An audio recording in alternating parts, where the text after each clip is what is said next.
In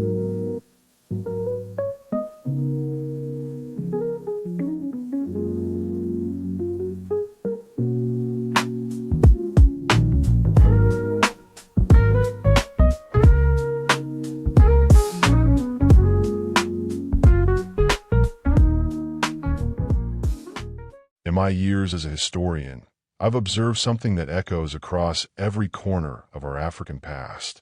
Too often, history is told through a lens of pride, of nationalism, sometimes even superiority. Each tribe, each nation, eager to be remembered as the most glorious, the most powerful, and sadly, the most innocent. But reality is not that simple. No people are without fault. No kingdom without cracks.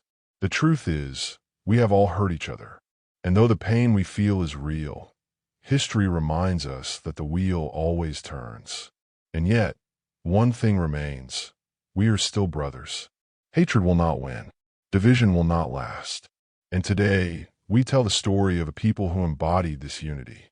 The Basotho Nation.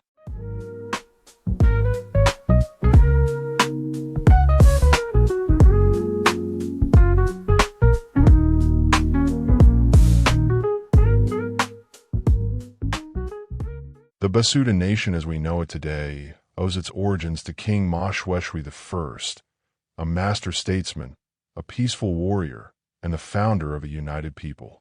Born from the Bamokateli lineage, a branch of the Tswana, crocodile, clan, Moshoeshoe I was the son of Mokachena, a chief of a Tswana-speaking group.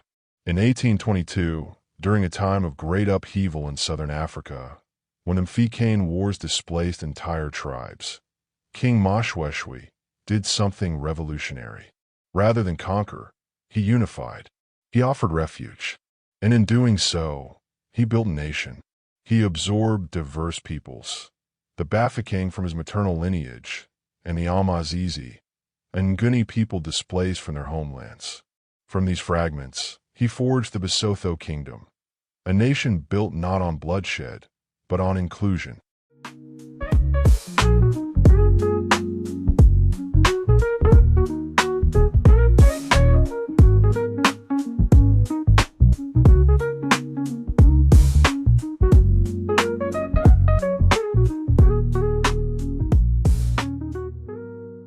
Let us pause and reflect. The term Sotho was not newly created by King Moshweshwe. No, it is a term rooted deeply in ancient African identity. In the Bantu languages, we find the word mutu, meaning person, and musu, or muso, meaning black. Together, Basotho, a black person. Some records trace the term back to pre-Moshoeshoe times, used even in the regions now called Swaziland, where ancient Sotho communities lived. Even more fascinating, in Arab sources, the African continent was called Bilad as-Sudan, the land of the black people. Words like Nsundu, still used today to refer to the color black or brown, show us that these identities run deeper than modern tribal boundaries.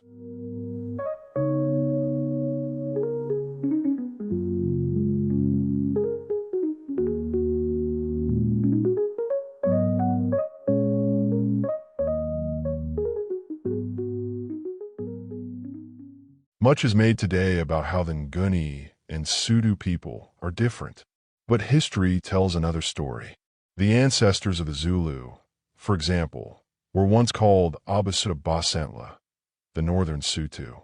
The Ntungwa people, one of the original Zulu clusters, still carry the surname Abaso, meaning the black people.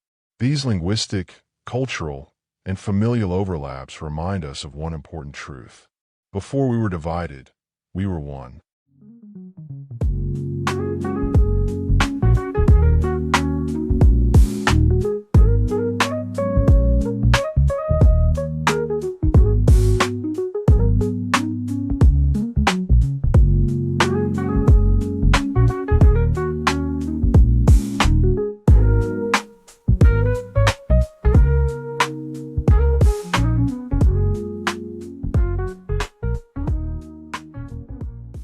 There are some who say, there is no such thing as a Bantu nation. They claim the term Bantu was coined by foreign scholars with their own agendas. But if we erase our shared names, our shared roots, our shared pain and triumph, then what do we have left?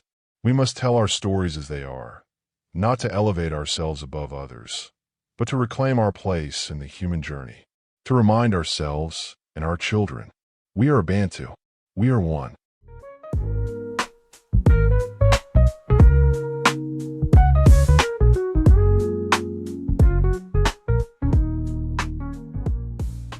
Let us stop teaching division. Let us stop arguing over who came first or who ruled longest. Let us tell the stories that unite us. Stories like that of the Basotho, a nation formed in adversity, led by a wise king and built on the backs of many tribes. We are not Tswana. We are not Nguni. We are not Venda or Tsonga or Sotho alone. We are children of the same root, the same soil. The great King Moshweshwe I showed us that unity is possible, and in doing so, gave Africa one of its most powerful historical gifts, the Basotho nation.